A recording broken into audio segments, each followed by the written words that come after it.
রাজাকারের বাচ্চাদের বাপ চাচা 14 পুরুষ 100 বছর পর্যন্ত মাপ চাইলেও ক্ষমা করব না, সেই রাজাকারের নাম জামায়াত। এভাবেই জামায়াত ইসলামীকে রাজাকার শব্দে কটাক্ষ করে বিস্ফোরক বক্তব্য দিয়েছেন কিশোরগঞ্জ 4 আসনের ধানের শীষের প্রার্থী বর্ষিয়ান বিএনপি নেতা বীর মুক্তিযোদ্ধা অ্যাডভোকেট ফজলুর রহমান।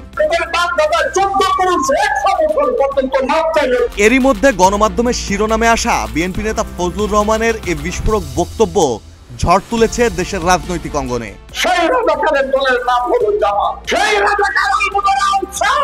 ফজলুর রহমান বলেন, মুক্তিযুদ্ধে লাখ লাখ মানুষ শহীদ হয়েছে, 2 লক্ষ মা বোনের ইজ্জত নিয়েছে, সোনার বাংলা পুড়ে ছারখার হয়েছে।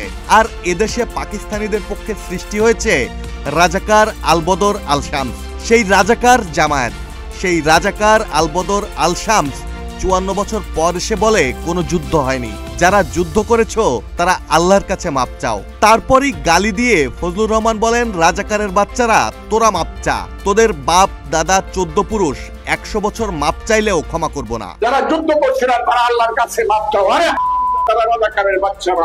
মহান মুক্তিযুদ্ধের মধ্য দিয়ে দেশ স্বাধীন হওয়াটা ভালো হয়েছে নাকি খারাপ, মুক্তিযোদ্ধারা ভালো ছিল নাকি রাজাকার ভালো ছিল, তা নিয়ে মাইকে বক্তৃতায় জনমত চান ফজলুর রহমান। মুক্তিযুদ্ধ ভালো ছিল না খারাপ ছিল। এদিকে আরেকটি গণমাধ্যমে দেওয়া সাক্ষাৎকারে ফজলুর রহমান বলেছেন, শেখ হাসিনার ফাঁসি হোক তাতে কোনো আপত্তি নেই, কিন্তু রাজাকার আলবদরের বিচারের জন্য করা কোর্টে শেখ হাসিনার বিচারে একমত নন তিনি। ফজলুর রহমান এও বলেন, একজন আইনজীবী হিসেবে বলছি, শেখ হাসিনার এ রায় টিকবে না। একদিকে মানবতা বিরোধী অপরাধের মামলায় শেখ হাসিনার ফাঁসির রায়, অন্যদিকে ফজলুর রহমানের এমন বিস্ফোরক বক্তব্যে এখন উত্তপ্ত রাজনীতির মাঠ।